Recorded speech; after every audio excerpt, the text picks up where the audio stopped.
नमस्कार दोस्तों, कैसे हो आप सब। चलो आ जाइए, आज पवन भगाते हैं, तूफान लाते हैं। अच्छा, इस शायरा बानो गुस्से में आ गई है।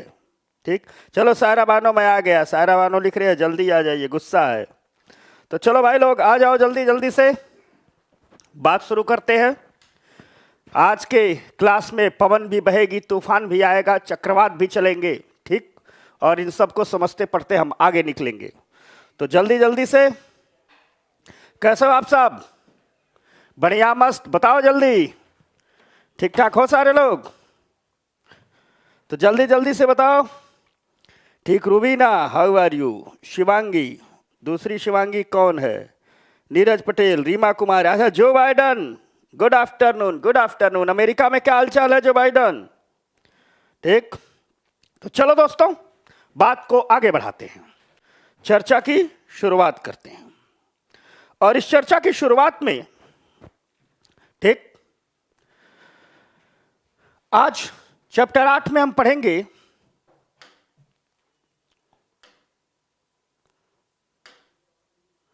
हो क्यों नहीं रहा है। आज शुरुआत में हम पढ़ेंगे पवन, विंड, फिर हम पढ़ेंगे तूफान, स्ट्रोम, और फिर हम पढ़ेंगे चक्रवात, साइक्लोन। और इनको मैं अपडेट कर दूंगा, क्योंकि चक्रवातों के लिए भारत सरकार ने कुछ काम किया है, सैटेलाइट इत्यादि भी छोड़ा है। एक भारत ने छोड़ा है इनसेट 3D, फिर से इनसेट 3DR छोड़ा है।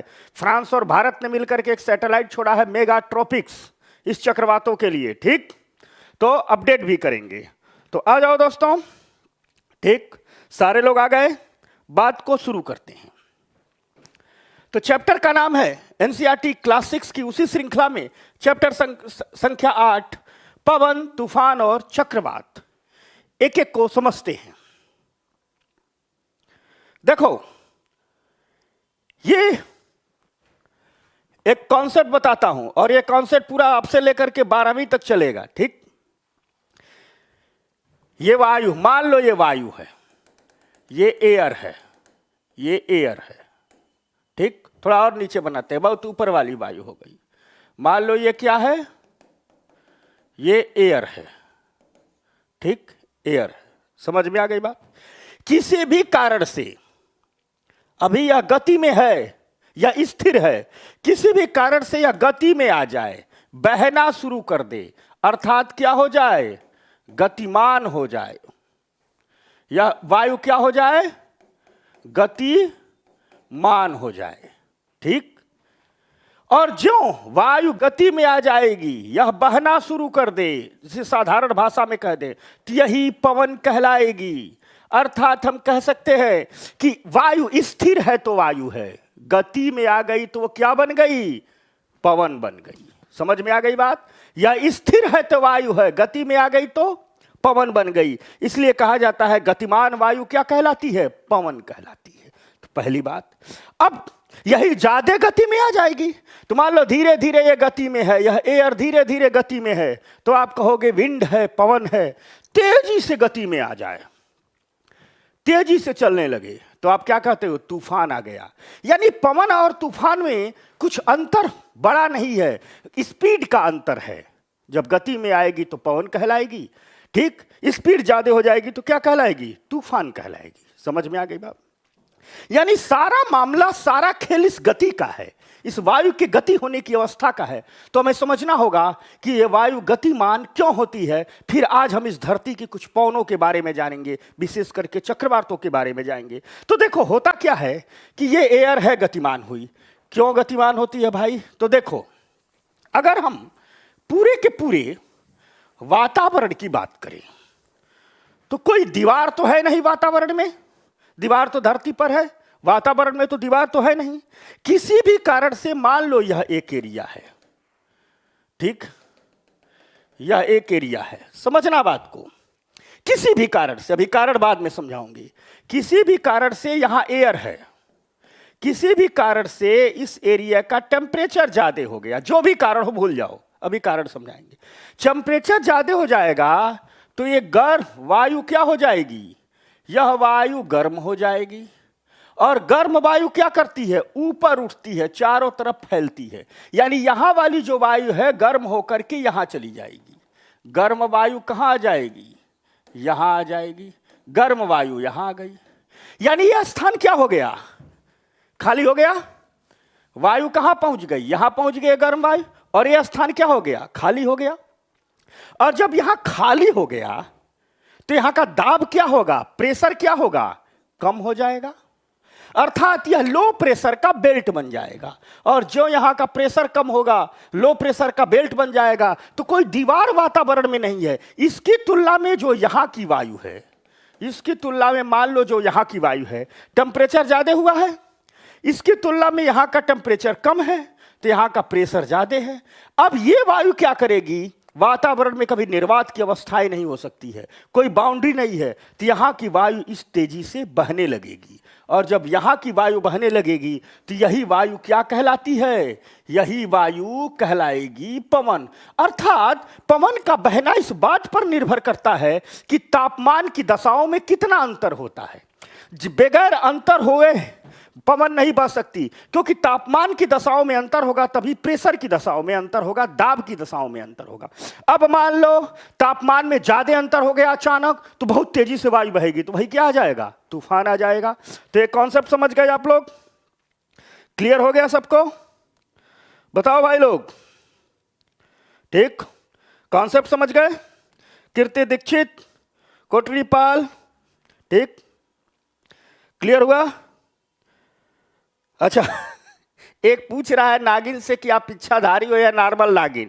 मैं बता दे रहा हूं ये इच्छाधारी नागिन है, तू पढ़ नहीं तो डस लेगी, ठीक। मानस देव नमस्कार, नीरज पटेल नमस्कार, ठीक, रुपेश नमस्कार, ठीक, प्रिया चौरसिया नमस्कार। समझ में आ गया। अब आओ, यही एक बेसिक सा कॉन्सेप्ट था। अब आओ हम अपने क्लासेज में चलते हैं। तो पवन, गतिशील वायु पवन कहलाती है, समझा दिए, ठीक। दूसरी बात क्या कहा जा रहा है कि ये जो पवन है अधिक वायु दाब, प्रेशर क्या है ज्यादा से कम वायु दाब वाले क्षेत्र लो प्रेशर की ओर चलती है। यानी ये हो गया अधिक प्रेशर का, ये इधर से इधर चलेगी, ठीक। वायु दाब जितना अधिक होगा पवन का वेग भी उतना अधिक होगा। समझ गए। ज्यादा हो जाएगा तूफान आ जाएगा। गर्म किए जाने पर टेम्परेचर बढ़ता है तो वायु का प्रसार होता है, वायु बिखरती है, ऊपर उड़ती है, समझा दिए। और जब कोई दी गई वस्तु पहले से अधिक स्थान घेरती है तो वह हल्की हो जाती है। यानी इतनी ही वायु है, यह कॉन्सेप्ट यह है कि इतनी वायु है, गर्म कर दिए तो इतनी वायु इतने में फैलेगी, तो उतनी ही वायु है जब इतने में फैलेगी तो हल्की हो जाएगी, तो इस क्षेत्र का दाब क्या हो जाएगा, कम हो जाएगा। तो वही बात है, अधिक स्थान घेरती है हल्की हो जाती है, इसलिए गर्म वायु भी हल्की हो जाती है, लो प्रेशर का बेल्ट बन जाता है, ठीक। क्लियर हो गया। अलका सैनी क्लियर, यदुवंशी भाई क्लियर, ठीक, समझ गए, क्लियर हो गया, ठीक। तो चलो आप लोग, छोटा भीम क्लियर, चल भाई लोग। तो पवन जिंदगी में कभी भूलेगा तो नहीं ना, याद हो गया पवन तो चल आगे आ जा। तो देखो ये रहा पवन का कॉन्सेप्ट। इसमें किसी का पवन नाम है तो जिसका पवन नाम है वो अच्छे से और समझ ले। तो ये रहा पवन का कॉन्सेप्ट, ठीक। तो अब आओ, ठीक। तो ये हमने कहानी बताई आपको पवन की कि गतिशील वायु पवन कहलाती है, संबंध उसका दाब और ताप से है। अब अगली बात,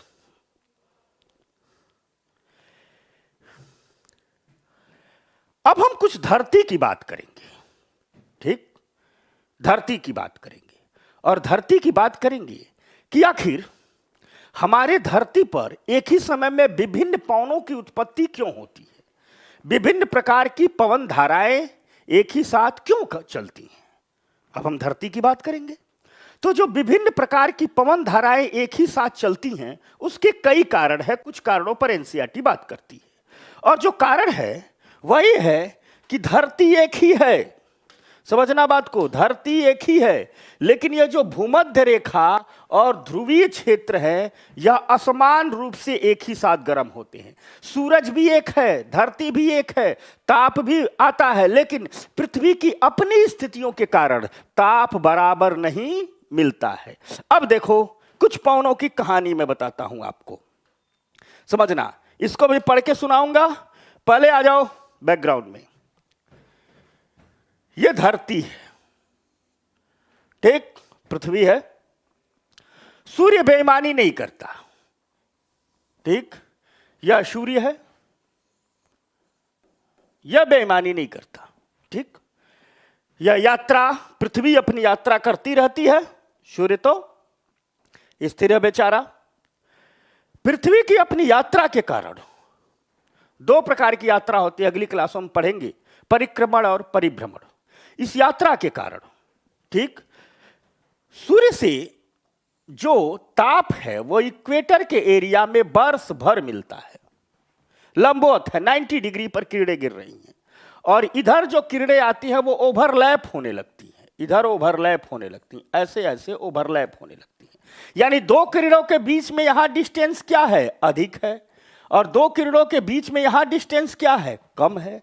तो जाहिर सी बात है अधिक संघनित होकर के रेज कहां आ रही है, पृथ्वी के इस हिस्से में, बीच वाले हिस्से में। तो बीच वाला ये वाला क्षेत्र क्या होगा, ज्यादा गर्म होगा। तो उसी को अगर हम कुछ ऐसे करें कि सीधी सी बात है, ऐसे कर दे, ठीक, भूगोल की क्लास नहीं है इसलिए हल्के में समझाऊंगा। यानी हम कह रहे हैं कि अगर मान लो, ठीक, ये हमारा इक्वेटर है, भूमध्य रेखा है, ये हमारा क्या है, भूमध्य रेखा है, ठीक, और यहां हमारा सूर्य है, सूर्य है। तो यहां से सीधे सीधे आ रही हैं तो ज्यादा रेडिएशन मिल रही है, यहां से क्रमशः ओवरलैप होती जाती हैं, दो किरणों के बीच का डिस्टेंस बढ़ता जाता है। तो यानी हम कह सकते हैं कि जब हम इक्वेटर से पोल की ओर जाएंगे, यह है भूमध्य रेखा, इक्वेटर, और यह है पोल, यह भी। जैसे जैसे हम इक्वेटर से पोल की ओर जाते हैं सूर्य की किरणों का प्राप्त होना कम होता है। यहां 6 महीने तक दिन रहता है, 6 महीने तक रात रहती है, प्राप्त होना कम होता है। यानी इस एरिया में हीट का या टेम्परेचर का प्राप्त होना क्रमशः कम होता जाता है। यूपीएससी में सवाल है कि इक्वेटर से जैसे पोल की ओर जाएंगे तापमान क्रमशः कम होता जाता है, और मान लो पोल से इक्वेटर की ओर जाएंगे बढ़ने लगेगा। यानी ये इक्वेटर है, चाहे इधर जाओ चाहे इधर जाओ, आपको तापमान क्या हो रहा है, कम मिल रहा है। समझ में आ गई बात, यह एक बेसिक कॉन्सेप्ट। अब दूसरी बात, अब देखो, अब देखते हैं इस पृथ्वी पर पवनें क्यों चलती हैं। ढेर सारी पवनें, व्यापारिक पवनें इत्यादि हैं। यह रहा पृथ्वी, धरती मैया, ठीक, और ये रहा हमारा इक्वेटर, भूमध्य रेखा, ठीक, यह हमारा है इक्वेटर, भूमध्य रेखा, भूमध्य रेखा, यह हमारा इक्वेटर है, भूमध्य रेखा। एक बात हो गई। अब देखो होता क्या है, अब एक चीज रुक जाओ, यहां भूमध्य रेखा पर क्या मिल रहा है, तापमान अधिक मिल रहा है, किरणें लंबवत पड़ रही हैं, वर्ष भर पड़ रही हैं। यानी सूर्य से जो किरणें आती है वो भूमध्य रेखा पर 90 डिग्री के एंगल पर भी पड़ती हैं और सालों भर पड़ती हैं, वर्ष भर पड़ती हैं। लेकिन जैसे जैसे ऊपर जाओगे दो किरणों के बीच चौड़ाई बढ़ती जाती है ऐसे ऐसे, और वर्ष भर की मात्रा कम होती जाती है, और यहां तो जाते जाते ऐसे निकल जाती है, पड़ती ही नहीं है इस पर, ठीक। तो यहां का ताप क्या है, ज्यादा है। तो यहां की जो वायु होगी क्या होगी, इस इक्वेटर की जो वायु होगी, भूमध्य रेखा की जो वायु होगी, ये सारी की सारी जो वायु होगी वह तेजी से क्या होगी, यह वायु तेजी से क्या होगी, गर्म होगी। समझ में आ गई बात, गर्म होगी। अब यह गर्म वायु ऊपर उठती है, भूमध्य रेखा की जो गर्म वायु है, अगर हम इसको सिर्फ भूमध्य रेखा पर ही बनाएं, मान लो यह सिर्फ भूमध्य रेखा पर है, तो भूमध्य रेखा की यह वायु क्या हो गई, ठीक, यह गर्म हो गई, और गर्म वायु यह हो गई गर्म वायु। तो गर्म वायु कहां जाती है, ऊपर उठती है, तो यह ऊपर उठेगी, ऐसे ऐसे उठ रही है, ठीक, समझ में आ गई बात। गर्म वायु ऊपर उठती है। यह है 30 डिग्री का एरिया, यह है यहां पर है 30 डिग्री का एरिया, ठीक, इसे 30 अंश अक्षांश बोलते हैं। एक चीज आप लोगों ने पढ़ा होगा कि जैसे जैसे हम ऊंचाई पर जाते हैं वायु क्रमशः क्या होती है, ठंडी होती जाती है। 165 मीटर की ऊंचाई पर जैसे हम जाते हैं वायु क्या होती है, ठंडी होती जाती है। तो यह गर्म वायु ऊपर उठ के आ गई कहां, 30 डिग्री पर। अब देखो 30 डिग्री पर आ गई, और यहां आकर के यह क्या हो गई, ठंडी हो गई, और ठंडी वायु क्या हो जाती है, भारी हो गई। तो यानी यहां की वायु का क्या हो गया, वेट बढ़ गया, और जब यह भारी हो गई तो इस एरिया का भारी वायु का दाब क्या होता है, अधिक होता है, तो प्रेशर क्या हो जाएगा, अधिक होगा। यानी 30 डिग्री के एरिया में हाई प्रेशर का बेल्ट बन जाता है। यह 30 डिग्री अक्षांश में हाई प्रेशर का बेल्ट बन जाता है, क्षेत्र बन जाता है। यहां तक बात समझ में आई। 30 डिग्री के अक्षांश में हाई प्रेशर का बेल्ट बन जाता है। एक बात को और ध्यान रखना आप लोग कि यह जो इक्वेटर है यहां ज्यादा से ज्यादा समुद्र है, ठीक, आप देखना मैप में भूमध्य रेखा के आसपास समुद्र है। तो भूमध्य रेखा के आसपास की वायु जब गर्म होकर ऊपर उठेगी तो अपने साथ जलवाष्प को भी तो लेकर के जाएगी। तो और यह जलवाष्प जब ठंडा होगा तो किस में बदल जाएगा, पानी में बदल जाएगा, यानी बूंदों में बदल जाएगा, पानी की बूंदों में बदल जाएगा। समझ में आ गई बात। अब यहां क्या है, यह एरिया क्या है, लो प्रेशर बेल्ट वाला, ठीक, टेम्परेचर अधिक है, यहां की वायु ऊपर उठ करके जा चुकी है। और अब हम अगर दोनों की तुलना करें तो जब हम दोनों की तुलना करते हैं तो हम पाते क्या हैं, यह जो एरिया है यह लो प्रेशर बेल्ट है, भूमध्य रेखा पर निम्न दाब का क्षेत्र है। वहीं 30 डिग्री पर हमने क्या पाया, हाई प्रेशर बेल्ट है। तो पवन का नियम क्या है कि हाई से लो की ओर बहने लगती है। तो यह पवन जो उठ करके ऊपर उठी थी अब यह भूमध्य रेखा की ओर आने लगेगी, और भूमध्य रेखा की ओर आएगी तो इसके पास क्या है, पानी की बूंदें हैं। तो तेजी से जब भूमध्य रेखा की ओर आएगी, आ रही है, तो पानी की बूंदें हैं यहां की वायु में, तो वर्षा भी कर रही है, यानी तेजी से क्या करेगी, वर्षा करेगी। यहां आ गई, पानी इकट्ठा हो गया। अब पुनः क्या होगा, समझना बात को, यानी यह वायु गर्म हुई, ऊपर गई, ठीक, ऊपर जाके क्या हुई, ठंडी हुई, भारी हुई, इसके साथ पानी की बूंदों में तब्दील हो गया। अब यहां हाई प्रेशर हो गया है, लो प्रेशर हो गया। अब ये नीचे की ओर आ रही है तो वर्षा करेगी। वर्षा करके जो नीचे आई, लेकिन नीचे आई तो इसे क्या मिला, ताप अधिक मिल गया। पुनः ये वायु गर्म होकर ऊपर उठ जाएगी। पुनः जो वर्षा किया इसका जलवाष्प इसके साथ ऊपर उठ जाएगा। पुनः ये वायु जाएगी यहां, ठंडी हो जाएगी, भारी हो जाएगी। पुनः यहां हाई प्रेशर का बेल्ट बनेगा, इसकी बूंदें पुनः वर्षा करने लगेंगी, वायु नीचे। यही चक्र चलता रहता है और इसे कहते हैं संवहन धाराओं, संवहनीय वर्षा, ठीक, और संवहनीय वायु। अर्थात हम देख रहे हैं कि पृथ्वी पर दो तापमान के बेल्ट बनने के कारण विंड की उत्पत्ति हो गई कि नहीं हो गई, पवन की उत्पत्ति हो गई कि नहीं हो गई। तो एक पवन हमें ऐसा मिली जो पहले 0 से जाती है 30 पर, फिर 30 से आ जाती है नीचे। इन्हीं पवनों के साथ व्यापार होता है, इसलिए इन्हीं पवनों को व्यापारिक पवने कहते थे पुराने जमाने में, ठीक। अब होता क्या है कि जब पवन इधर जा रही है तो मछुआरे अपनी नाव डाल दिए, यहां पहुंच गया। यहां हमने पृथ्वी को खड़ा दिखाया, पृथ्वी ऐसे है। समझ में आ गई बात। यानी पृथ्वी पर एक पवन चलती है, हम यहां साइंस की बात करेंगे, भूगोल की नहीं। पृथ्वी पर एक पवन चलती है जो इक्वेटर से 30 डिग्री के बीच चलती है। यह नीचे से ऊपर जाएगी, पुनः ऊपर से नीचे जाएगी, ऐसे गोल गोल घूमती रहती है। यह इसलिए चलती है कि पृथ्वी की अपनी स्थितियों के कारण सूर्य से जो तापमान मिलता है उसका डिस्ट्रीब्यूशन अनइक्वल हो जाता है, ठीक, और इसके कारण एक विंड की उत्पत्ति हो जाती है। क्लियर हो गया, ठीक।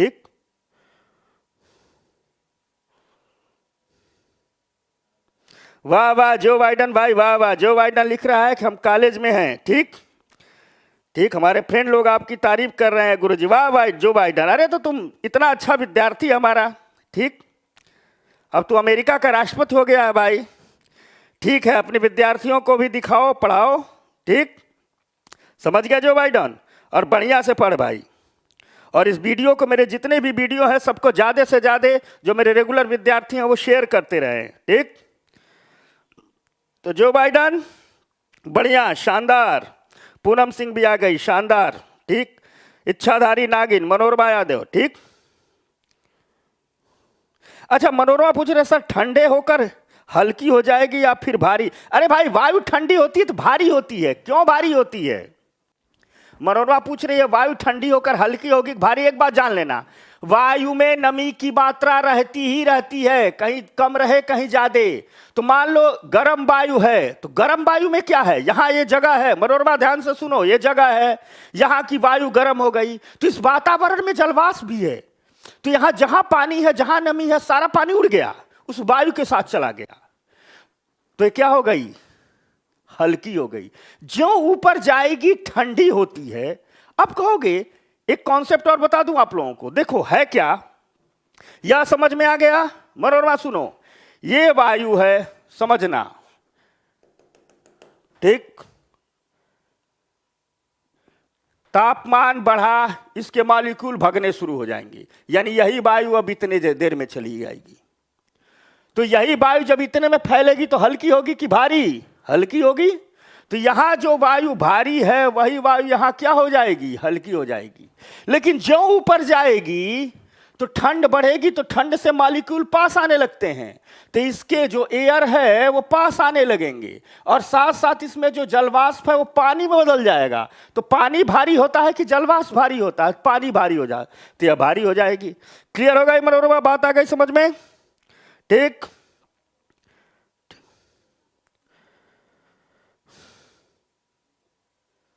अच्छा सर स्टडी विथ मोबाइल। ठीक,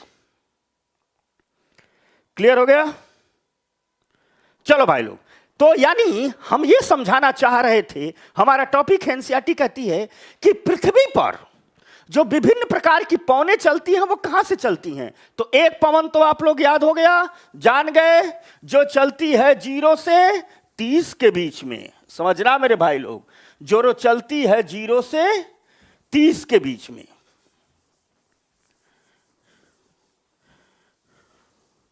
एक प्रकार की पवन कहां चलती है, 0 से 30 के बीच में। ऐसे ही समझ गए ना? फिर से ये क्या हो गया, इक्वेटर।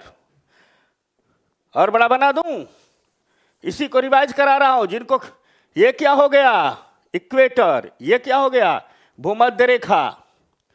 तापमान यहां ज्यादा मिल रहा है, बरस भर तापमान मिलता है। यहां की वायु क्या हो गई, मान लो ये वायु है, ये गर्म, ऊपर उठेगी, ऊपर पहुंच गई, ये है 30 डिग्री का एरिया। यहां जाते जाते ऊंचाई बढ़ने पर तापमान घटता है वायुमंडल में। ठीक, यहां पर ये वायु क्या हो गई, ठंडी हो गई, प्लस क्या हो गई, ठंडी हो गई तो अधिक क्षेत्र में सिकुड़ जाएगी, भारी हो गई। साथ साथ यह वायु जो गई थी जलवाष्प लेकर गई थी, अब जलवाष्प किस में तब्दील हो गया, ठीक, पानी की बूंदों में, पानी की बूंदों में। यानी एक साथ इस एरिया में बना लो टेम्परेचर, इस एरिया में बना टेम्परेचर हाई, प्रेशर लो। ताप और दाब में उल्टा संबंध होता है, यानी यह बन गया क्या, निम्न दाब का क्षेत्र। निम्न दाब का क्षेत्र, यह क्या बन गया, उच्च दाब का क्षेत्र। पवन कहां चलती है, high to low, high to low, high to low. यानी एक विंड बहती है जो, ठीक, समझ में आ गई बात? क्लियर हो गया? कमलाताई, कमलाताई क्लियर हो गया? चुपचाप देखो तुम लोग, ठीक, समझ में आ गई बात? अब देखो, यानी पृथ्वी पर एक पवन बहती है 0 से 30, पहले यहां जाएगी फिर यहां आएगी। समझ में आ गई बात? अब देखो एक स्थितियां और देखो,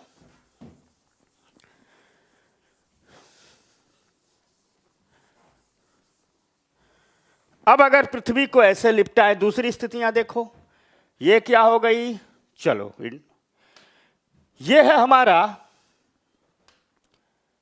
पोल, पोल का रीजन। यह क्या है, पोल। यहां बरस भर क्या रहती है, पूरे के पूरे साल क्या रहता है, निम्न तापमान, 6 महीने की दिन 6 महीने की रात। लो टेम्परेचर, यानी यहां का टेम्परेचर क्या है, बहुत कम। और जब यहां का टेम्परेचर कम है तो आप लोग कल्पना करो, यहां जो वायु होती होगी, यहां जो वायु होती होगी, यहां की जो वायु होती है, ठीक, यहां की जो एयर होगी वह क्या होगी, भारी होगी। क्यों भारी होगी, क्योंकि वह क्या है, ठंडी है। समझ में आ गई बात, क्यों भारी है, क्योंकि ठंडी है। तो जब तापमान कम है, वायु ठंडी है, भारी है, तो ये जो पोल के एरिया में जो वायु दाब होगा, जो एयर प्रेशर होगा, वह क्या होगा, ज्यादा होगा। यानी वायु दाब क्या हो गया, यहां ज्यादा हो गया। तो हमें मिलता क्या है कि पोल एरिया का वायु दाब क्या है, ज्यादा है। समझ में आ गई बात, ठीक। इसको ऐसा तिरछा कर लो। अब दूसरी तरफ अगर हम देखें तो समझना, यहां है 60 डिग्री। और ये क्या हो गया, रुक जाओ रुक जाओ रुक जाओ,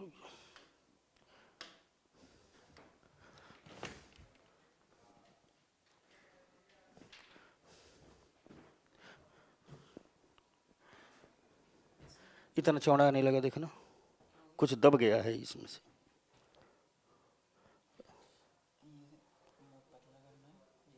ठीक ठीक, हाँ ठीक ठीक, बस बस जल्दी 60 में समझा दो, बस हो गया। हाँ हो गया हो गया।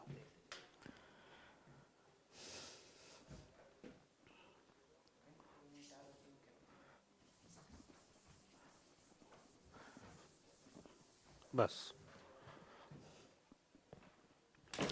तो देखो,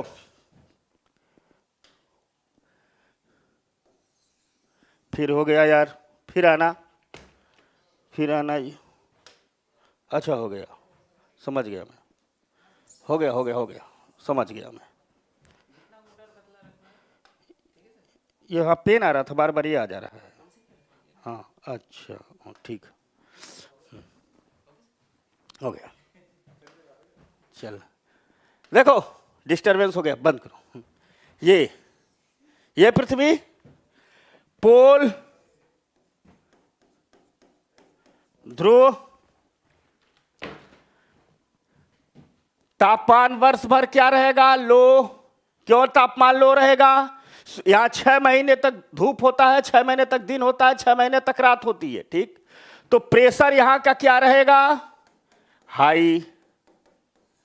यानी यहां की वायु क्या है, यहां की वायु ठंडी है, भारी है, इसलिए यहां प्रेशर ज्यादा है। तो हम कह सकते हैं कि जो पोल का एरिया है वह हाई प्रेशर बेल्ट का एरिया है। दूसरी तरफ हम देखते क्या है कि यहां पर एक 60 डिग्री का एरिया, यह क्या है, 60 डिग्री का एरिया, ठीक। इसकी तुलना में यहां तापमान क्या है, इसकी तुलना में यहां तापमान ज्यादा है। तो जब इसकी तुलना में यहां तापमान ज्यादा है तो यहां पर क्या होगा, इसकी तुलना में अगर यहां का तापमान ज्यादा है तो यहां पर प्रेशर क्या होगा, कम होगा। यानी 60 डिग्री का जो एरिया है वह निम्न दाब का क्षेत्र है, निम्न दाब का क्षेत्र है। तो यहां की वायु भारी, प्रेशर अधिक, और यही बगल में उसे मिल गया लो प्रेशर, तो उच्च दाब से वायु इधर बहने लगेगी। यानी ध्रुवों से वायु कहां आने लगेगी, 60 डिग्री के क्षेत्र में। तो ध्रुवों से वायु आ रही है तो वायु क्या होगी, बहुत ठंडी होगी। साथ साथ अपने साथ जो जलवाष्प के साथ कुछ हिम के कण भी लेकर के आएगी, तो इस एरिया में बहुत ठंडे तूफान चलेंगे। यहां आएगी गर्म होके, फिर उधर मुड़ेगी, इधर मुड़ेगी, यहां मुड़ेगी। समझ में आ गई बात ना, ऐसे ऐसे ये चक्र चलता रहता है। यानी एक विंड पोल से 60 डिग्री के एरिया में चलती है।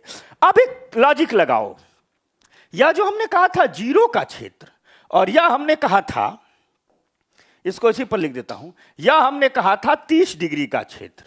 तो यहां जो वायु चल रही है वो क्या होगी? गर्म वायु होगी। यहां पर जो वायु चलेगी वो क्या होगी? ठंडी वायु होगी। दो कॉन्सेप्ट समझ गए आप लोग? ठीक, क्लियर हो गया? अब आ जाओ, तो इसी को हम अगर कुछ ऐसे कर रहे हैं कि भूमध्य रेखा, अब इसी बात को हम पढ़ रहे हैं कि भूमध्य रेखा पूरे वर्ष सूर्य की किरणें प्राप्त होती हैं, अतः भूमध्य रेखा पर ऊष्मा अधिक है। इसी को हमने बैक में समझाया।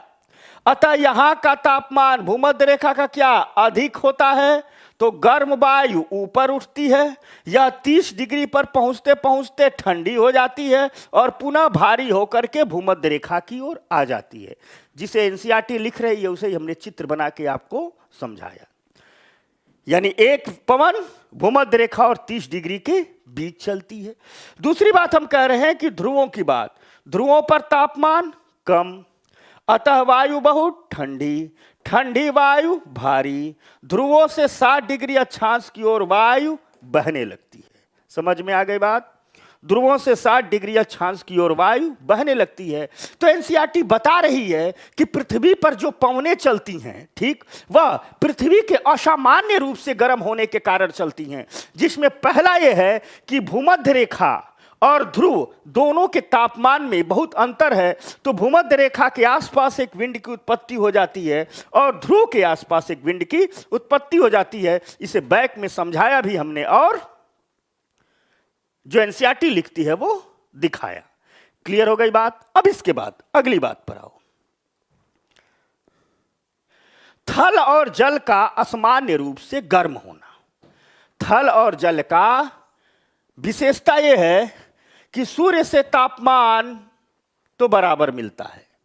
यहां भी बैक में समझते हैं, देखो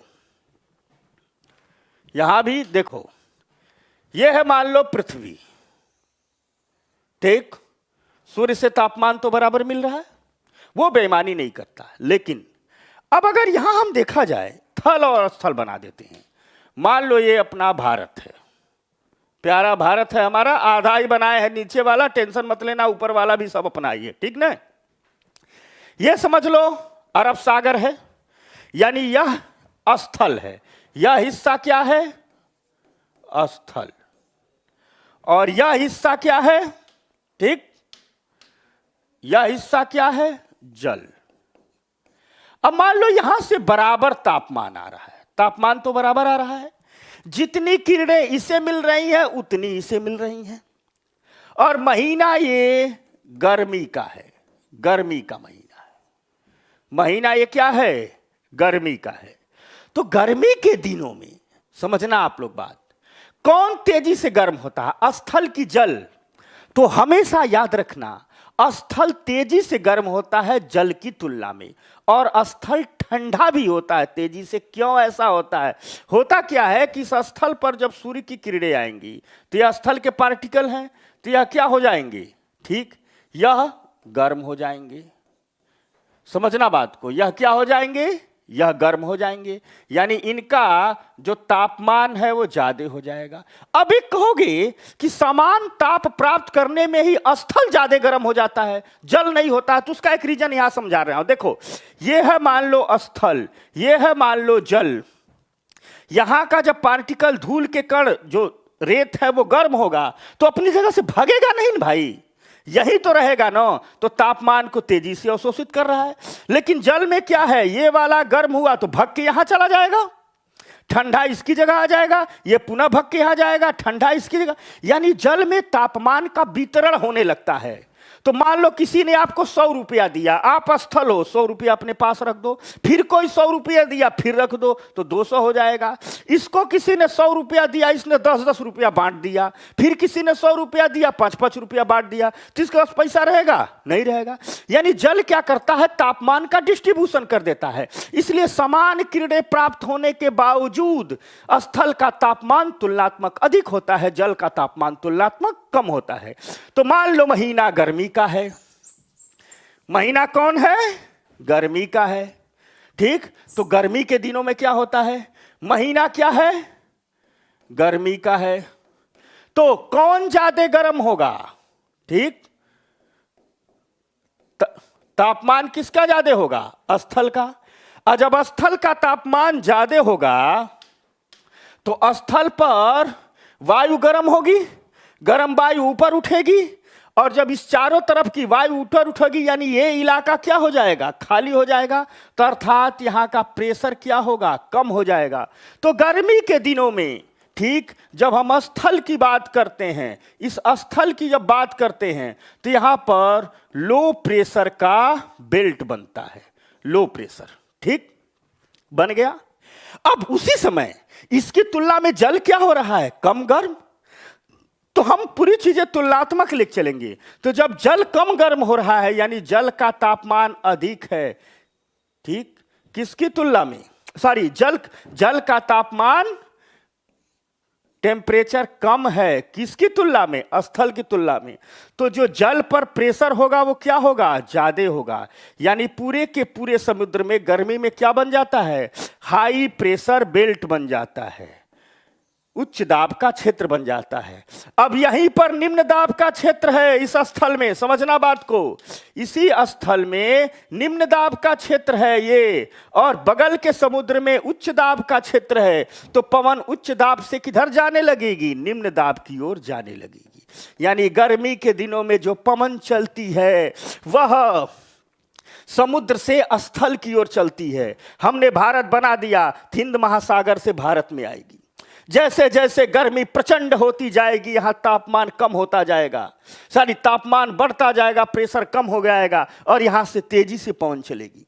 जब ये पवन अपनी तेजी से आ रही है तो समुद्र से आ रही है, तो जलवाष्प लेकर के आएगी कि नहीं आएगी।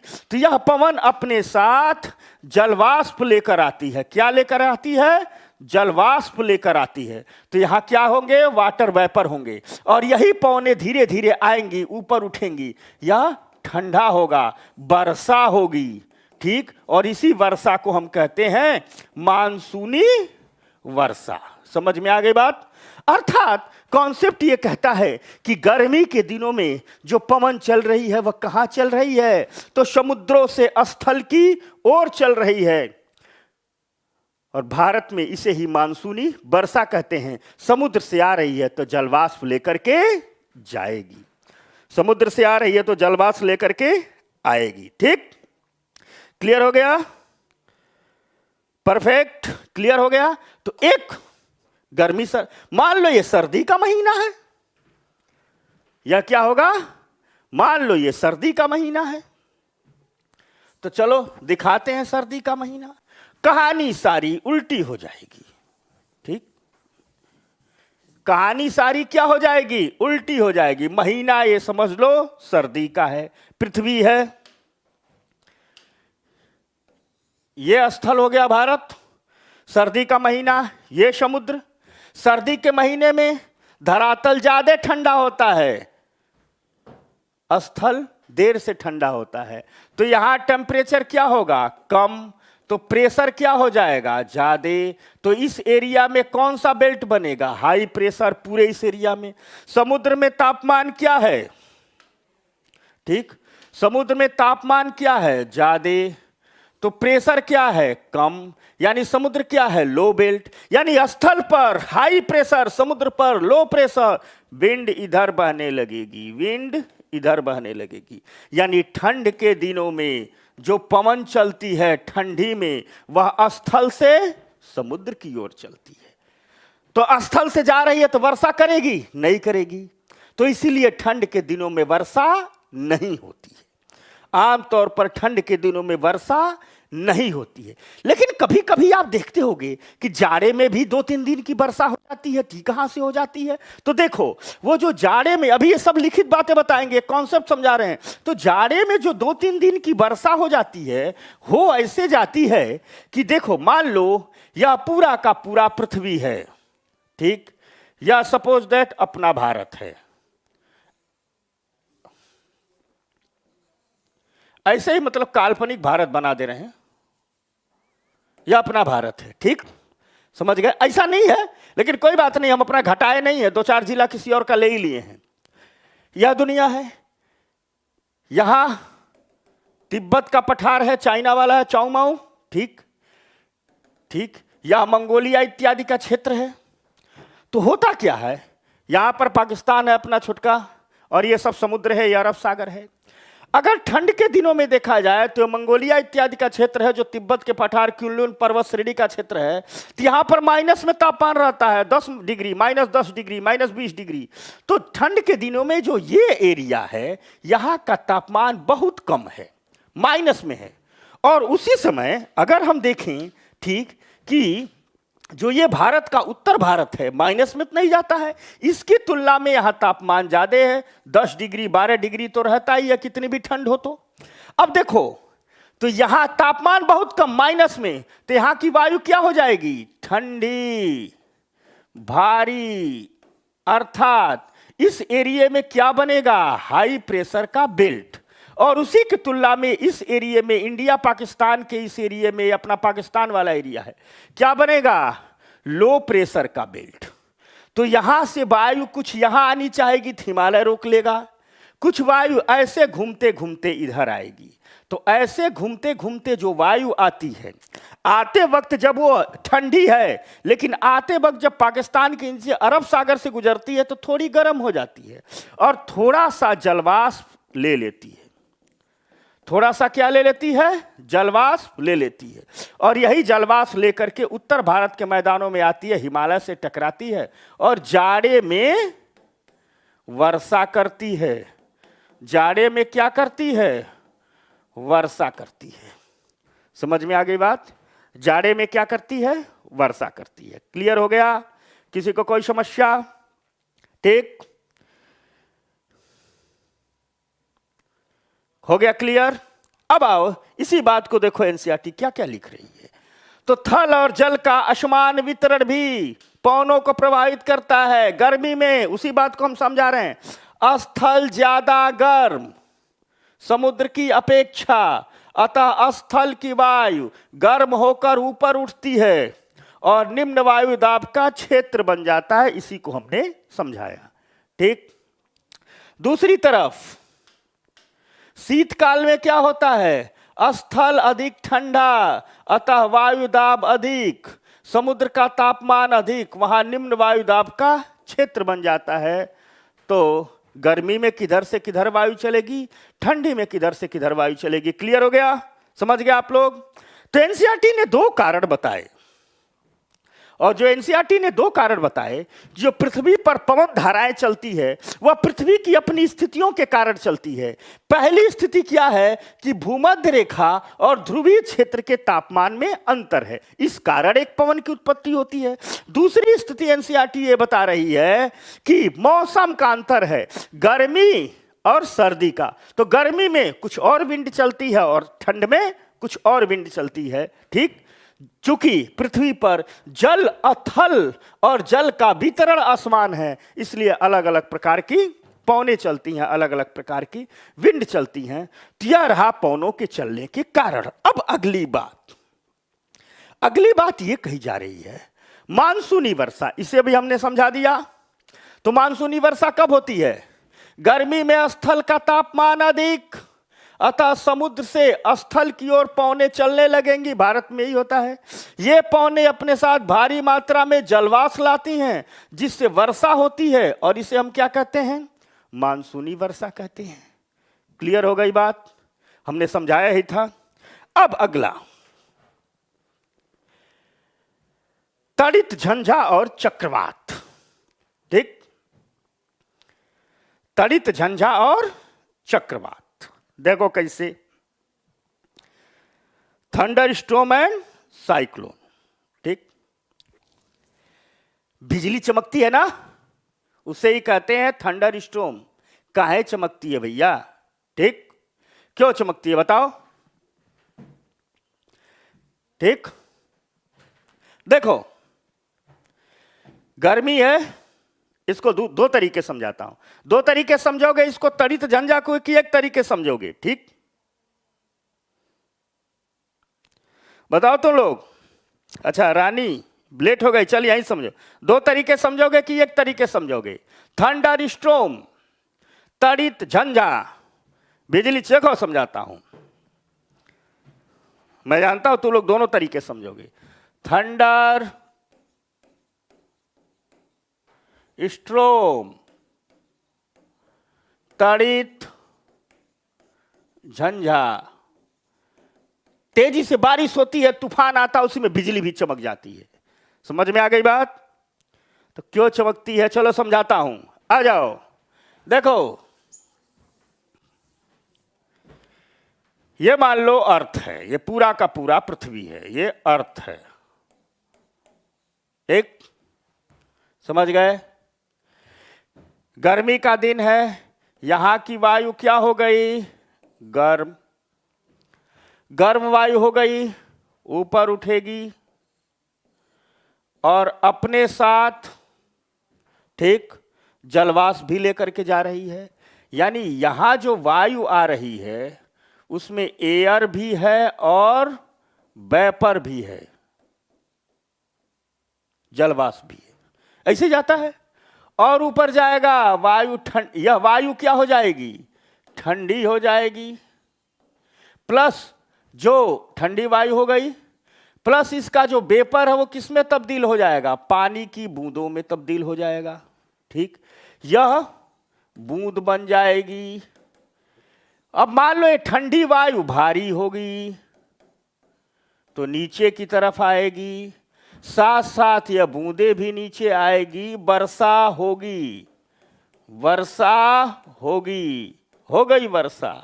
लेकिन हम क्या करें? तड़ित झंझा। हमको सिर्फ वर्षा ही नहीं कराना, वर्षा तो करा दिए, भीग लो तुम लोग, भीगे नहीं? भीग लिए ना? ठीक, यस। हम आज हम सिर्फ आपको भिगोएंगे नहीं, इसी में बिजली भी चमकनी है। वर्षा हो रही है, आप लोग भीग रहे हो, ठीक, लेकिन अचानक बिजली चमक गई कड़कड़ाती हुई, तेज से पानी गिरने लगी, तो बिजली कहां से चमक आई गई?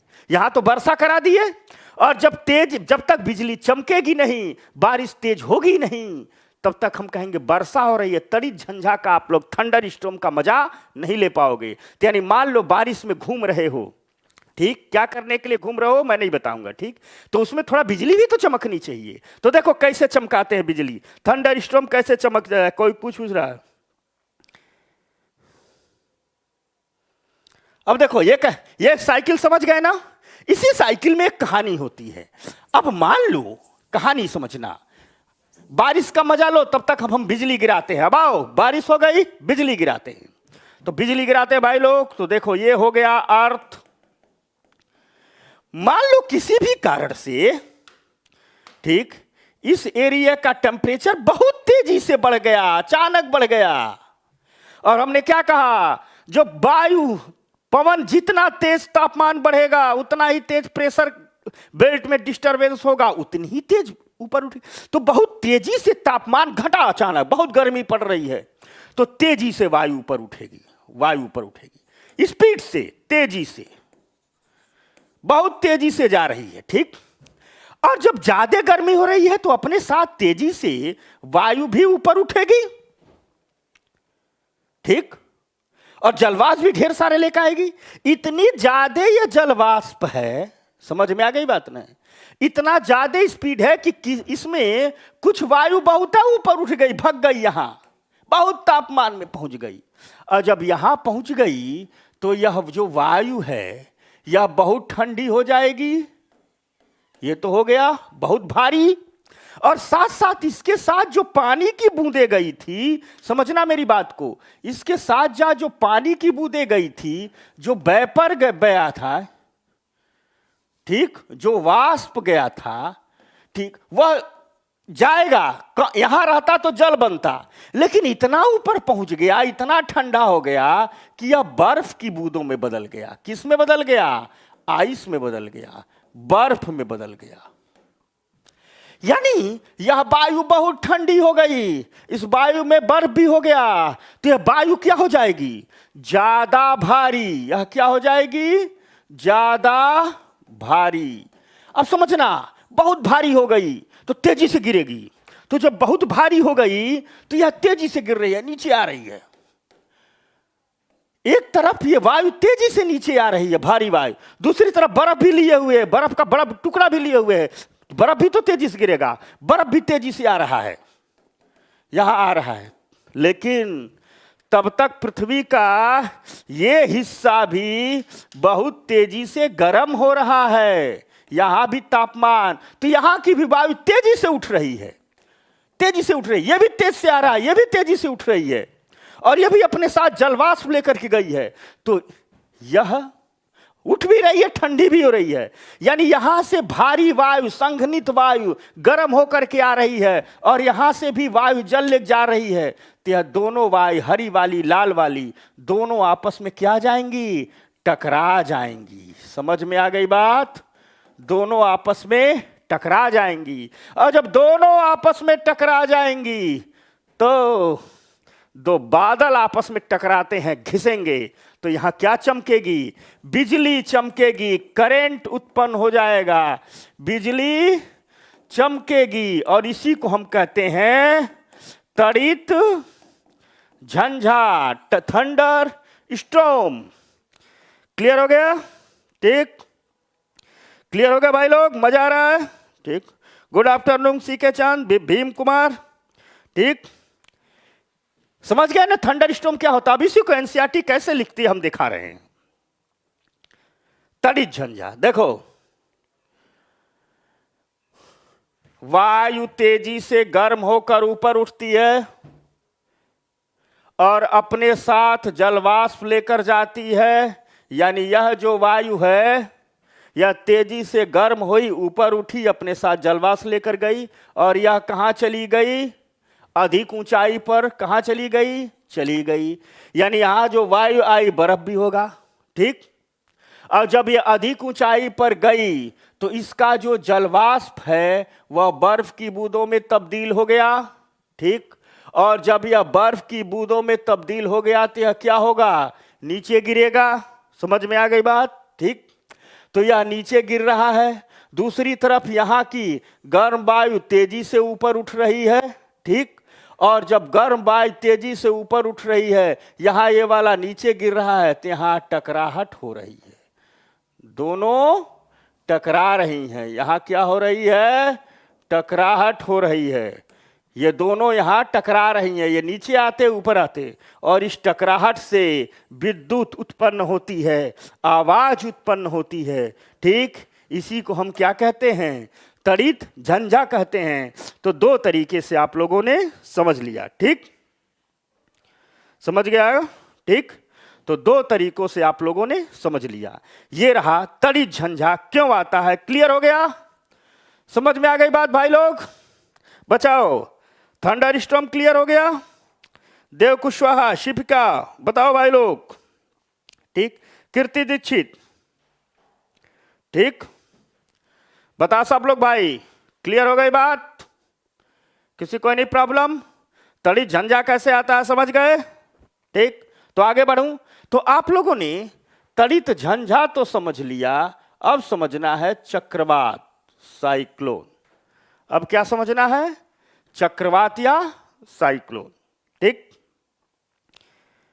समझ गए? अब हमको समझना है चक्रवात या साइक्लोन। देखो, तो आ जाओ भाई।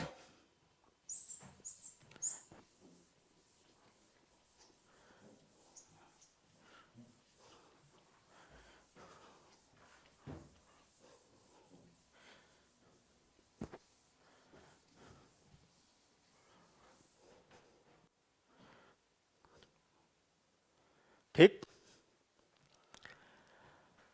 अब देखते हैं कि यह तड़ित झंझा चक्रवात कैसे बनता है। बड़ा मजेदार है इस चक्रवात का बनना। साइक्लोन का चेहरा भी दिखाएंगे। ठीक, चक्रवात से सुरक्षा। अब आओ, चक्रवात कैसे बनता है। ठीक, इसको भी अपने स्टाइल से समझाए तुम लोग। ठीक,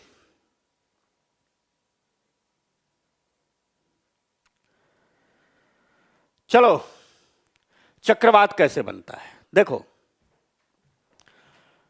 होता क्या है, एक कॉन्सेप्ट बता रहा हूं आप लोगों को, कॉन्सेप्ट समझना।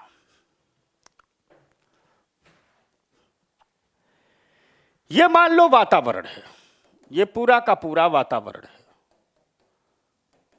ठीक,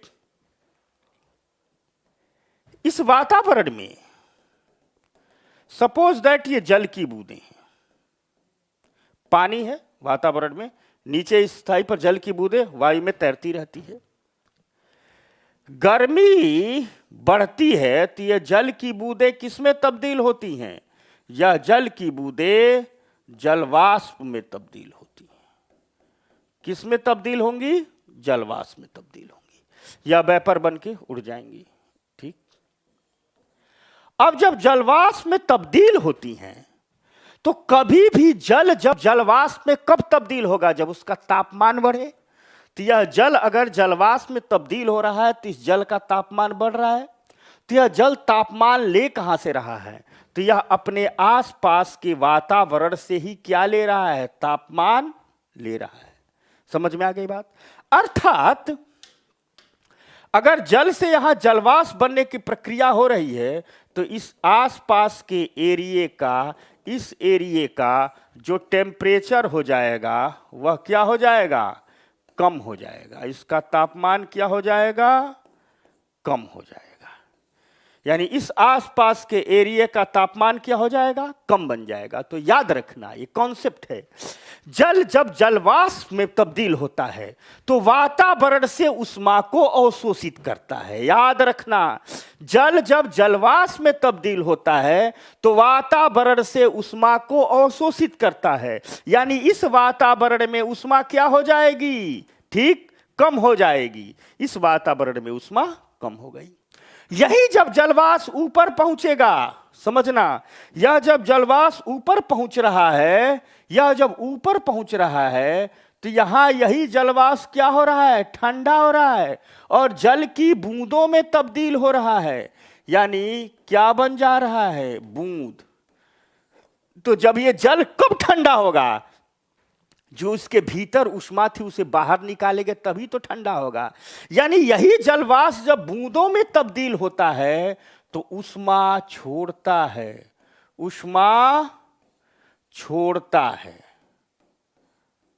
ठीक। तो जब ये ऊष्मा छोड़ेगा तो इसके पूरे वातावरण में टेम्परेचर रिलीज होगा।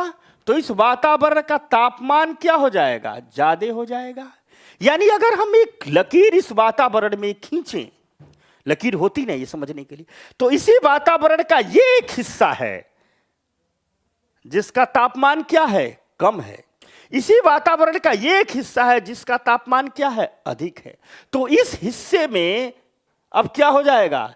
इस हिस्से में लो प्रेशर बेल्ट बन जाएगा। यानी इस हिस्से का दाब क्या हो गया? कम हो गया। यानी इस हिस्से का पूरा ये जो प्रेशर बेल्ट होगा कम हो जाएगा।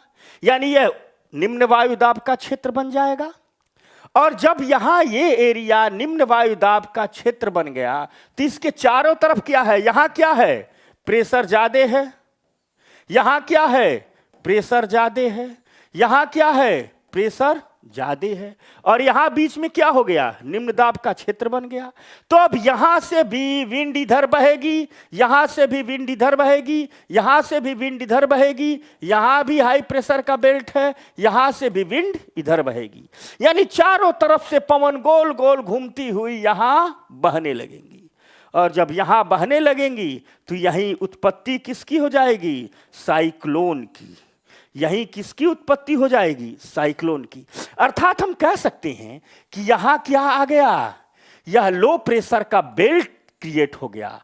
यह लो प्रेशर का बेल्ट क्रिएट हो गया और यहां से भी वायु यहां आई, यहां से भी वायु यहां आई, यहां से भी वायु यहां आई, यहां से भी वायु यहां आई। समझ में आ गई बात ना? अब एक बात समझाता हूं मैं आपको। यानी हम कह सकते हैं कि यह जो लो प्रेशर का बेल्ट क्रिएट हो गया है इसे ही हम क्या कह रहे हैं? साइक्लोन कह रहे हैं। यह जो लो प्रेशर का बेल्ट क्रिएट हो गया है इसे ही हम क्या कर रहे हैं? साइक्लोन का केंद्र कर रहे हैं। अर्थात हम कहें कि साइक्लोन में वायु की गति क्या होती है? अगर यह चक्रवात है, अगर यह चक्रवात है तो इस साइक्लोन में वायु की गति हमेशा बाहर से अंदर की ओर आती है। यानी साइक्लोन की विशेषता क्या है?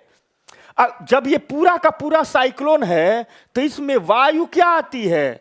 वायु बाहर से अंदर आती है, अंदर आती है।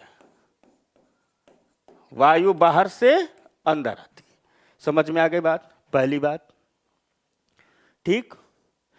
दूसरी बात, वायु क्या जाती है, बाहर से अंदर आती है। दूसरी चीज, जब देखोगे तो साइक्लोन का जो सबसे केंद्र होगा उसका दाब, अब देखा जाए तो बाहर का, अब यहां से भी वायु आ रही है, यहां से भी वायु आ रही है, यहां से, तो ये पूरा का पूरा साइक्लोनिक एरिया बन जाएगा, पूरा का पूरा साइक्लोनिक एरिया बन जाएगा। यानी साइक्लोन की पहली विशेषता कि वायु बाहर से अंदर की ओर आती है। दूसरी विशेषता, यह जो साइक्लोन का केंद्र होगा और यह साइक्लोन की पेरीफेरी होगी, तो सबसे अधिक कम दाब कहां होगा, तो सबसे कम दाब केंद्र में होता है। यानी साइक्लोन की पहली विशेषता, वायु जहां बाहर से अंदर आती है, वहीं साइक्लोन के केंद्र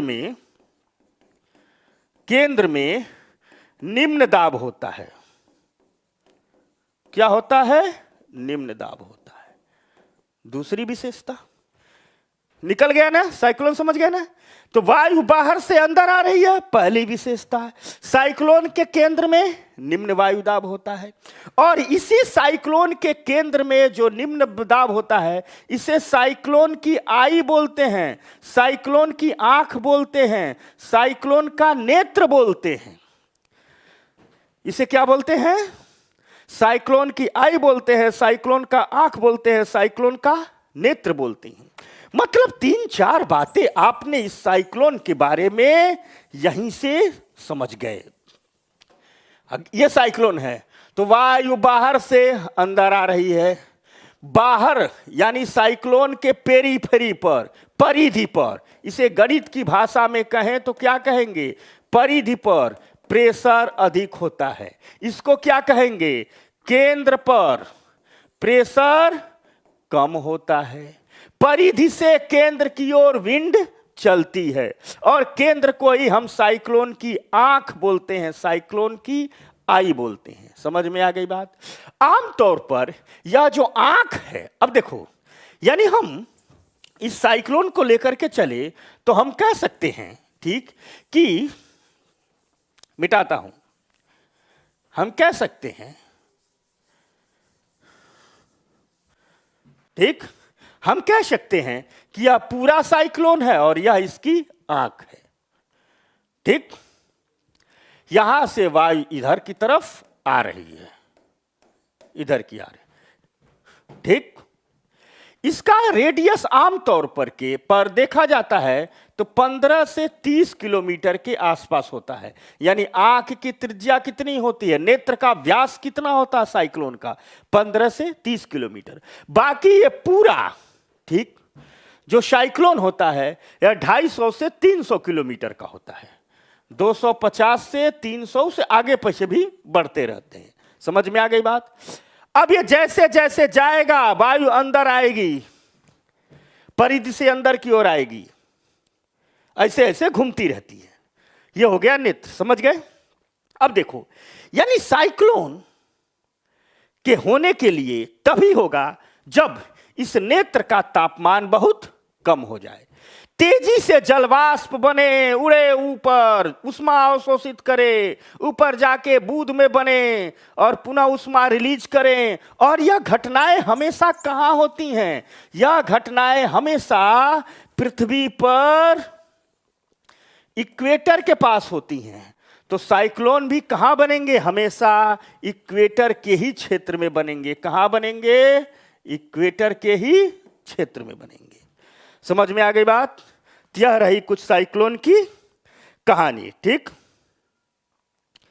क्लियर हो गया भाई लोग। ठीक, हाँ, सब लो और हाई। अब आ जाओ, कहानी समझाते हैं साइक्लोन की। तो उसी कहानी को हम पढ़ के बता रहे हैं। पानी पी ले, बहुत देर देर से उष्मा ले रहे हैं, दे रहे हैं।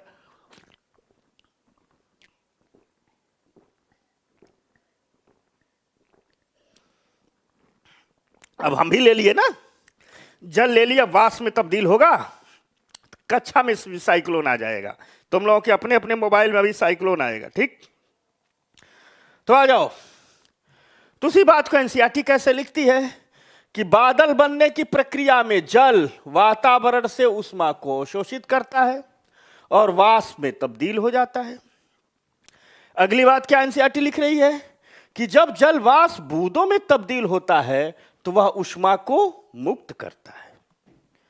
यानी जल वाष्प किसमें बन रहा है? बूंद में। हमने ऊपर बताया बूंद बनेगा, ठीक। यह मुक्त होने वाली जो ऊष्मा है, आसपास की वायु क्या हो जाती है? गर्म हो जाती है, और यह गर्म वायु ऊपर उठती है, ठीक, और निम्न वायु का क्षेत्र बन जाता है, ठीक। तो जो निम्न वायु दाब का क्षेत्र है वहां वायु तेजी से आने लगती है। यह प्रक्रम बार बार होता है और साइक्लोन बन जाता है। इसी को हमने चित्र बना बना करके समझाया और उसे लिखे हुए में दिखा दिया। क्लियर हो गया? चित्र बना के समझाया और लिखे हुए में दिखा दिया। ये रही चक्रवात बनने की कहानी। आगे आ जाओ। चक्रवात, तो चक्रवात का जो केंद्र है वो नेत्र कहलाता है, ठीक। यह देखो, यह एक चक्रवात है। यह जो नीला वाला हिस्सा है यह इसका परिधि है, यह आगे और जाएगा। यह इसका आई है, नेत्र है। बिजली भी चमक रही है, तड़क रही है। समझ में आ गई बात? ठीक, नेत्र है। यह शांत क्षेत्र होता है, यानी यह नेत्र क्या होता है? शांत होता है। तो विनाश हमेशा चक्रवात में कहां होगा? परिधि पर होगा। चक्रवात की उत्पत्ति का कारण भले ही नेत्र है। यूपीएससी में सवाल पूछा गया है कि चक्रवात का विनाशकारी हिस्सा कौन होता है? परिधि की नेत्र की केंद्र। तो हमेशा चक्रवात की जो परिधि होती है, चक्रवात के जो बाहर वाला हिस्सा है वो ज्यादा विनाशकारी होता है, ठीक। पृथ्वी के तल से 10 से 15 किलोमीटर की ऊंचाई पर ये साइक्लोन बनते हैं, ठीक। समझ में आ गई बात? यह 150 से 250 किलोमीटर प्रति घंटा की गति से आगे बढ़ते हैं। बनेगा, पौने गहेगी, बनेगा, बढ़ेगा, आगे बढ़ेगा। समझ में आ गई बात? तो एक जगह बनता है, आगे बढ़ते रहता है। जहां जहां ये जाता है ताप और दाब तेजी से बढ़ रहा है, पौने आ रही जा रही हैं, तो वर्षा तो खूब होगी। तो सघन वर्षा वाले घने बादल इसमें होते हैं, तेजी से वर्षा होती है। जो नेत्र का व्यास 10 से 30 या 15 से 30 किलोमीटर ये होता है। तेज पवन, अब पवन तेज चल रही है, गोल गोल घूम रही है, तो समुद्र के पानी को भी धक्का देती है। तो मान लो बंगाल की खाड़ी में आ रही है, समुद्र के पानी को क्या दे रही है? धक्का दे रही है। तो इससे क्या होता है कि जैसे जैसे चक्रवात आता है उसके साथ जल भी आता है, और तेज पवन समुद्र के जल को तटों की ओर धकेलती है, और जिससे तटीय क्षेत्रों में काफी विनाश होता है। भाई समुद्र में तो खूब गोल गोल घूमला पानी, लेके तट पर अचानक टकरा दे रहा है, विनाश होता है। इस चक्रवात को अलग अलग देशों में अलग अलग नाम से जानते हैं। भारत में इसे चक्रवात कहते हैं, अमेरिका में इसे हरिकेन कहते हैं, फिलीपींस और जापान में इसे टाइफून कहते हैं। यानी नाम सब एक ही है, अलग अलग देश में नाम अलग अलग है। तो भारत में क्या कहलाएगा? चक्रवात। अमेरिका में क्या कहलाएगा? हरिकेन। फिलीपींस और जापान में क्या कहलाएगा? टाइफून। समझ में आ गई बात? क्लियर हो गया? तो इन्हीं चक्रवातों को अलग अलग नाम से जानते हैं, ठीक। अब आगे भारत की स्थिति देखी जाए तो भारत में चक्रवात से सुरक्षा, ठीक। भारत के पूर्वी तट पर चक्रवात अधिक आते हैं, क्योंकि चक्रवात बनने की जो वातावरणीय दशाएं हैं वह बंगाल की खाड़ी में ज्यादा हैं। तो भारत के पूर्वी तट पर चक्रवात अधिक आते हैं। उड़ीसा सबसे अधिक चक्रवात प्रभावित क्षेत्र है। उड़ीसा क्या है? सबसे अधिक चक्रवात प्रभावित क्षेत्र है। बहुत जनधन का नुकसान होता है। तो कहा गया कि भारत साइक्लोन वार्निंग सिस्टम लगाएगा। अब साइक्लोन वार्निंग सिस्टम यानी चक्रवात चेतावनी तंत्र बनाएगा। मतलब क्या? कि चक्रवात आने की जानकारी हमें पहले से मिल जाए। तो चक्रवात आने की जानकारी हमें कैसे मिलेगी? जब हम वातावरण का ही अध्ययन कर लें, और वातावरण के अध्ययन में ये बात पता लगा ले कि वातावरण में कितनी तेजी से तापमान बढ़ रहा है, कितनी तेजी से वायु ऊपर उठ रही है, कितनी तेजी से हीट को एब्जॉर्ब कर रही है, जल में बदल रही है तो कितना हीट छोड़ रही है, और आंकड़ा होता है कि कितना हीट छोड़ने पर ताप चक्रवात बनते हैं। यानी अगर हम वातावरण को रेगुलर मॉनिटर करें, और कहाँ चक्रवात ज्यादा बनते हैं, भूमध्य रेखा के आसपास, और भूमध्य रेखा के वातावरण को ज्यादा मॉनिटर करें तो आंकड़े मिल जाएंगे, विश्लेषण हो जाएगा। ठीक, तो भारत में 3 काम किया गया। एक हमारा सैटेलाइट है INSAT 3D, INSAT 3D, science tech पढ़ोगे तो आप लोग ये सब पढ़ोगे, इनसैट 3D। ठीक, इनसैट 3D हमारे वातावरण की, विशेष करके देखो वातावरण की ताप, यानी वातावरण की, सर ऐसे करो, इनसैट 3D हमें 3 चीज देता है वातावरण का। एक टेम्परेचर की स्थिति क्या है, दूसरा प्रेशर की स्थिति क्या है, और तीसरा वाटर वेपर कितना है। टेम्परेचर की दशाएं बताता है, प्रेशर की दशाएं बताता है, जलवाष्प की दशाएं बताता है। साइंस टेक में बताएंगे, आगे जब साइंस पढ़ोगे इसी में तो बताएंगे इनसैट 3D कैसे काम करता है। ठीक, यानी यह सैटेलाइट 3 चीजें बताता है। ठीक, कि तापमान क्या है, दाब क्या है, जलवाष्प की अवस्था क्या है। इसके अलावा एक और अभी हाल में इसरो ने छोड़ा है, इनसैट 3DR। यह 3DR विशेष करके तटीय क्षेत्रों में, समुद्र के जो तटीय क्षेत्र में इस ताप, दाब और वाटर वेपर से जो वायु है, इस वायु की स्पीड को बताता है, बहुत तेजी से स्पीड ऑफ एयर, इन तीनों को बताता है। इसी से पता चलता है कितने घंटे में पहुंचेगा। और इसके अलावा जैसे मान लो यह इक्वेटर है, भूमध्य रेखा, यहां का पानी ज्यादा गर्म होता है, जलवाष्प ज्यादा बनता है, तो यहां जो बादल भी बनते हैं क्या है, वह ज्यादा बनते हैं। यहां बनने वाले बादलों का सीधा सीधा संबंध या आने वाले चक्रवात से होता है, वर्षा की मात्रा से होती है। तो जो इक्वेटर के चारों तरफ के जो बादल बन रहे हैं, जब तक इन बादलों का अध्ययन नहीं किया जाएगा तब तक काम नहीं चलेगा। तो भारत और फ्रांस की एक संयुक्त परियोजना है मेघा ट्रॉपिक्स, मेघा ट्रॉपिक्स इसका नाम है। यह उपग्रह है जिसे भारत और फ्रांस ने मिलकर बनाया है। ट्रॉपिक्स मतलब भूमध्य रेखा, इक्वेटर का क्षेत्र। मेघा मतलब बादल। कालिदास के बादल संदेश लेके जाते थे। कालिदास ने बादलों को क्या लिखा है, मेघ लिखा है। ठीक,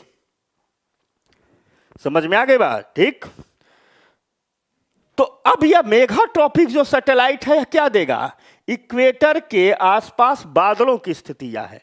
यानी हमको तीसरा क्या मिल गया, भारत और फ्रांस का संयुक्त रूप से मिल गया मेघा ट्रॉपिक्स। कभी पूछ देगा कि कौन कौन से उपग्रह साइक्लोन के लिए काम करते हैं। यह मेघा ट्रॉपिक्स क्या बनाएगा, भूमध्य रेखा के बादल। क्या बताएगा, भूमध्य रेखा के बादल।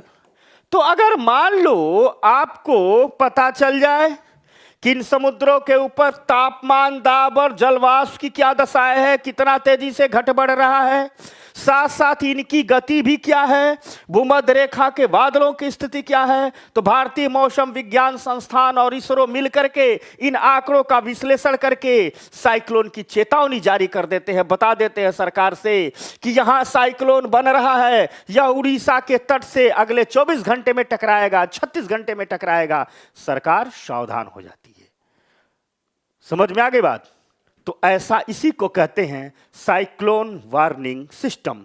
भारत के 3 उपग्रहों के माध्यम से, इनसैट 3D, इनसैट 3DR, ठीक, और मेघा ट्रॉपिक्स के माध्यम से, ठीक, साइक्लोन वार्निंग सिस्टम, समझ गए ना, काम करता है। क्लियर हो गया बात, क्लियर हो गया।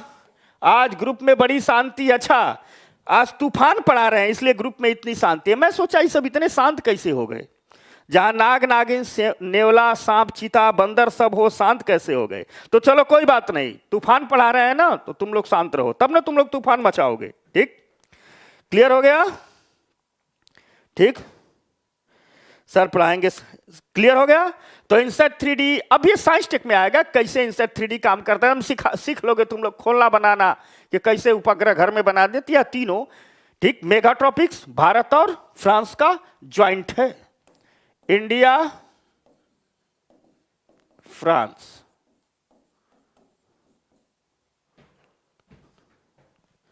समझ गए? क्लियर हो गया? ठीक, चल भाई लोग, तो यही इससे है, यही बनता है साइक्लोन वार्निंग सिस्टम। तो आ जाओ, यानी साइक्लोन वार्निंग सिस्टम लगाए जा रहे हैं। अब ये तीनों उपग्रह आंकड़े देते हैं भारतीय मौसम विज्ञान संस्थान को, मौसम विज्ञान संस्थान विश्लेषण करता है और फिर तटों पर चेतावनी केंद्र लगाता है, जारी किया जाता है, अगले 36 घंटों में साइक्लोन आने वाला है, तट से नाविक मछुआरे हट जाए। तो इससे 48 घंटे पहले जानकारी मिल जाती है। सामुदायिक रेडियो लगाए जा रहे हैं तटीय क्षेत्र में, और टीवी के माध्यम से उन लोगों को सूचना दी जाती है। NDRF, national disaster relief force, जो आपदा से निपटने के लिए एक विशेषल फोर्स बनाई गई है एनडीआरएफ, इसको स्पेशल ट्रेनिंग दी गई है, इस क्षेत्र में लगाया जाता है। चक्रवात संभावित क्षेत्रों में आश्रय का निर्माण किया जाता है। आश्रय का निर्माण कुछ घर बना के सरकार रखती है, इसलिए रखती है, इस आश्रय का निर्माण इसलिए करती है कि जब चक्रवात आएगा तो तटों से लोगों को हटाएंगे और इन्हीं आश्रय में 5, 7, 10 दिन के लिए रख देंगे, यहाँ खाने पीने की व्यवस्था करेंगे। चक्रवात चला जाएगा, पुनः मछुआरे ठीक नाव लेकर के समुद्र में घुसेंगे, उनकी लहरों पर गीत गाएंगे। समझ में आ गई बात? साथ साथ तटीय क्षेत्रों में सड़कों का निर्माण, पुलों का निर्माण बहुत तेजी से किया जा रहा है। मान लो चक्रवात आ गया, लोगों को हटाना है, तो जब गाड़ी सड़क रहेगी तो गाड़ी जाएगी ना, तभी तो ट्रक में भर भर के लाएंगे, खाद्य पहुंचाएंगे, राशन पहुंचाएंगे। तो भारत में चक्रवात से सुरक्षा के लिए काफी काम किए गए हैं और यही काम किए गए हैं। ठीक, क्लियर? तो कमला हैरिस, जो बाइडन, सब लोग समझ गए? चैप्टर समझ में आ गया? बताओ तुम लोग, चक्रवात, तूफान, तड़ित, झंझा सब समझ में आ गया? जल्दी हाथ उठाओ, बताओ तुम लोग। ठीक, बताओ। ठीक, क्लियर हो गया?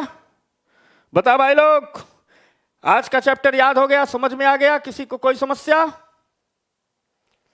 ठीक, तो आज भी 2 चैप्टर समझाना था, अगला चैप्टर है सॉइल।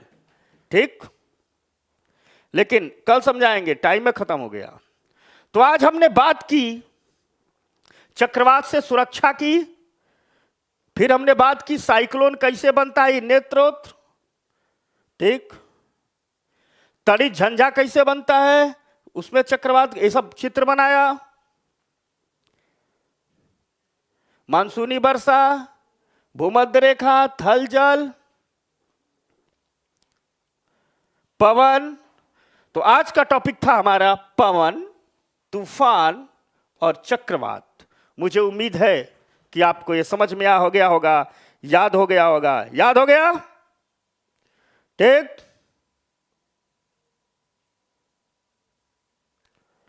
ठीक हो गया? तो चलो दोस्तों, आज की बात इतना ही। नए चैप्टर के साथ कल 2 चैप्टर पढ़ेंगे, आज बड़ा वाला हो गया था। ठीक, तो कल 12:30 पर एनसीईआरटी 7वीं के 9वीं 10वीं चैप्टर को हम पढ़ेंगे। ठीक, ये बात है, ये जाकर के एक बार रिकॉल कर लेना, याद हो जाएगा। ठीक, चलो तो धन्यवाद। हाँ, पढ़ाएंगे, साइंस क्लास सब पढ़ाएंगे भाई, तू लोग मुझसे पढ़ते रहो, मैं सब पढ़ा दूंगा, तो तुम IAS बन जाओगे तुम लोग, टेंशन मत लो। ठीक, क्लियर? तो मिलते हैं कल 12:30 पर अगली क्लास में। धन्यवाद।